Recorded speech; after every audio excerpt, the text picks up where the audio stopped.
Kas bendro tarp insulto ir orkestro? Žino mokslų daktaras neurologas Jokūbas Fišas. Na, žinoma, ta liga pasireiškia, pavyzdžiui, insultas, jeigu imti insultą. Ar miokardo infarktas, ar žarnyno infarktas, ar plaučių arterijos trombembolija. Liga pasireiškia, kada jau tas veiksmas visas vyksta su nuleistom užuolaidom, tyloj, orkestras negroja, visiška tyla ir tik staiga pakyla, pradeda orkestras groti, fanfaros, prožektoriai ir jau atsiranda simptomai. Pavyzdžiui, vyksta insultas. Bet tas visas procesas kalbos nėra, kad jis vyko gerokai prieš tą lygos pasireiškimą. Ir labai dažnai tas lygos pasireiškimas, ne tik tai neurologijoje, bet ir kitų lygų atvejais, yra dėl to, kad kraujo sudėtis pakinta. Insultas bjauri liga. Tikrai niekam nepatariu juo sirgti. Neapsimoka. Tvirtina prieš 5 metus insultą patyręs Vilniaus miesto savivaldybės Švento Kristoforo kamerinio orkestro meno vadovas ir vyriausiasis dirigentas Donatas Katkus.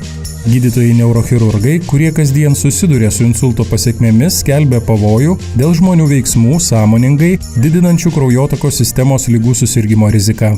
Bet rizikos faktorių labai daug ir, sakykime, ir viršsvoris, ir mažai judam, ir ta daugiau sėdimas gyvenimo būdas, ir dieta, ir genetiniai faktoriai, sakykime, rūkymas. Tas viskas susideda į vieną sudėtingą kompleksą ligų ir žmonės paprasčiausiai tą ignoruoja. Ir paprastai patenka kaip per vėlu. Ar įmanoma sumažinti ligonių skaičių? Optimistiškai reikia būti nusiteikus, to siekti reikia prevencija. Visa medicina turėtų būti prevencija. Bet dėja taip nėra. Tiek indų, tiek Tibeto, tiek japonų, tiek kiniečių medicina labai daug yra pasiekę ligų prevencijai. Ir, pavyzdžiui, vienas iš tų galvos smegenų kraujotakos sutrikimo ir kitų kraujotakos sutrikimo prevencijos priemonių, tai yra naudojimas natūralių priemonių. NATO bakterijos, tenai jos yra kaip maisto dalis, skonio negandinančios, atpačiai pataisančios, kaip prieskonis mažina kraujo klampumą.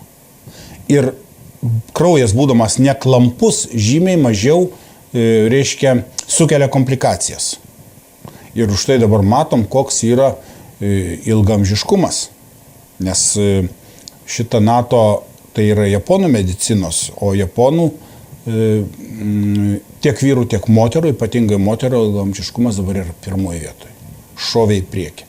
Tai viena iš mūsų tokių, ne tik mūsų, bet ir viso pasaulio mokslininkų koncepcijų yra, kad būtent tas NATO naudojimas sukelia tą ilgamžiškumą. Neleidžia išvengtų, nes ne vien tik tai, kad žmogus ilgai gyvena, bet kad jis gyvena kokybiškai. Be silpnaprotystės, su dubens organų kontrolė, su gera atmintim, motorika yra normali. NATO veikia kraujo klampumą. Kraujas pasidaro galbūt netoks skystas, bet jisai neturi sugebėjimo susiklijuoti. Nei eritrocitai, nei trombocitai, jie nesukimba. Eritrocitai pasidaro plastiški, eritrocitas gali deformuotis ir pralysti pasmulkų kapiliarą. Jisai neįstringa tenai, neužkemša to kapiliaro. Dar viena galvos smegenų kraujotakos sutrikimų prevencijos neatsiejama dalis – antioksidantų vartojimas. O pats stipriausias antioksidantas yra hidroksitirozolis. Tas hidroksitirozolis yra viena iš pagrindinė viduržemio jūros dietų sudedamoji dalis. Tai hidroksitirozolis yra alyvuogių aliejaus tokia pagrindinė antioksidacinė dalis. Ir vienoje kapsulėje, jeigu kalbėti apie šitą nataspiną H, yra tiek, kiek bonkai gero alyvuogių aliejaus. Vienoje kapsulėje. Tai žodžiu, čia kada kalbam apie nataspiną H, tai turim ir NATO poveikį, japonišką ilgamžiškumo faktorių ir viduržemio jūros dietos tą antioksidantą. Nataspin H tai yra specialiosios medicininės paskirties maisto produktas, kurį rekomenduočiau vartoti tiems, kurie turi kraujotakos sutrikimų bei padidintą trombų rizikos susidarimą. Visą laiką organizmas, jeigu kažkas mums yra negerai, pirmuosius signalus tikrai siunčia ir mus perspėja.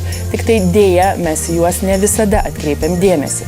Tai gali būti tiesiog lengvas galvos svaigimas, lengvas galvos trumpalaikis paskaudėjimas, gali nutirpti ranka ar tik rankos pirštai. Jeigu pacientas skundžiasi įvairiais galvos svaigimais, mirguliavimais, atminties sutrikimais ir galima tarti, kad yra galvos smegenų kraujotakos sutrikimas, tai greta kito gydymo arba visiškai vien tik tai galima skirti tokį Nataspiną H.